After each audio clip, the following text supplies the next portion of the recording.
En el video anterior vimos las ecuaciones del movimiento armónico simple y las ecuaciones cicloidales. Ahora vamos a ver las curvas de movimiento parabólico para el diseño de las levas. Estas curvas son conocidas como movimiento parabólico o de gravedad y se utilizan porque genera los menores valores posibles de aceleración en un intervalo de tiempo y elevación determinados. El diagrama de desplazamiento de un intervalo de elevación o descenso se divide en dos mitades iguales, una de aceleración constante y otra de desaceleración constante.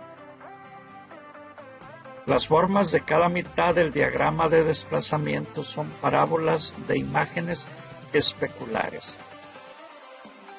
Presenta cambios bruscos de aceleración al final del movimiento y en el punto de transición entre las mitades de aceleración y desaceleración. Estos cambios provocan un cambio brusco en las fuerzas inerciales, provocando vibraciones indeseables, por lo que solo se usan en aplicaciones de baja velocidad. Aquí tenemos las curvas de movimiento parabólico para el desplazamiento, la velocidad y la aceleración. De este lado tenemos las curvas para elevación y de este lado tenemos las curvas para descenso. Y las ecuaciones para las curvas de aceleración para ascenso y descenso las tenemos aquí.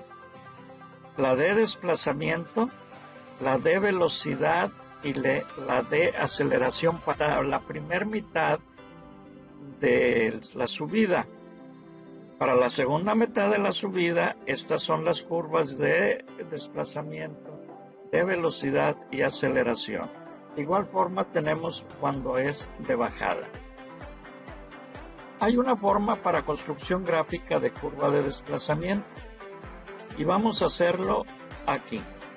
El primer paso consiste en construir un rectángulo A, B, C, D y dividirlo en dos partes iguales, horizontal y vertical. La horizontal la vamos a dividir por la línea o del punto H, I, y la vertical de E a G.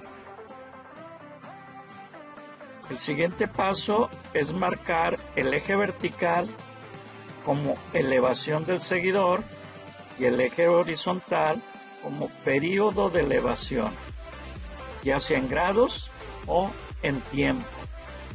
Ahora vamos a dividir tanto el eje horizontal como el eje vertical de los dos cuadrantes A, E, F, H y F, I, C, G en cantidades iguales, tanto horizontales como verticales.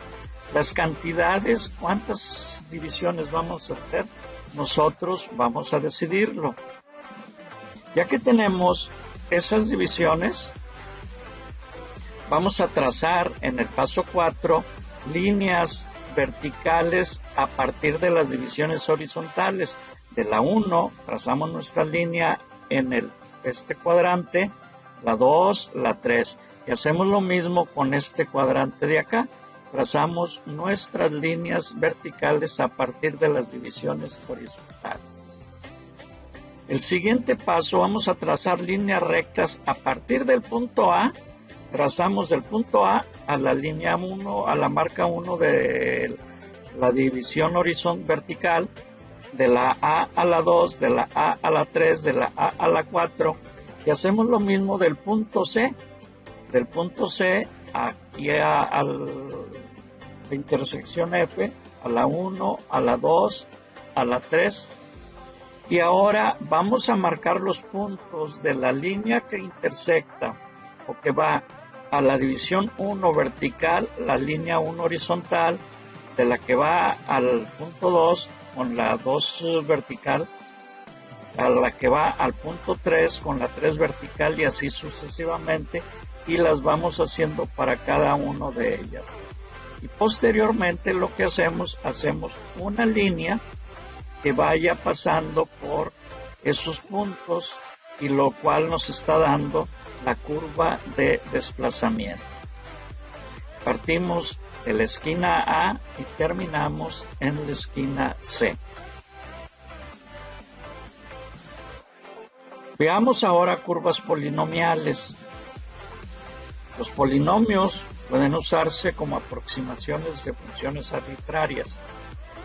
Los perfiles polinomiales pueden diseñarse a la medida para ajustarse a cualquier perfil requerido. Sin embargo, pues sus cálculos analíticos son muy tediosos.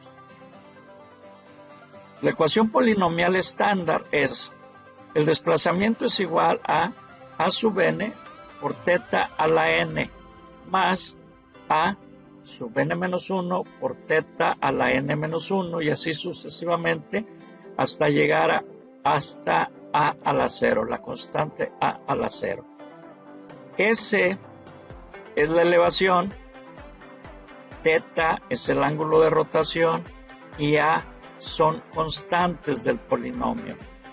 Por lo tanto, nosotros debemos diseñar un perfil que cumpla con los siguientes requisitos.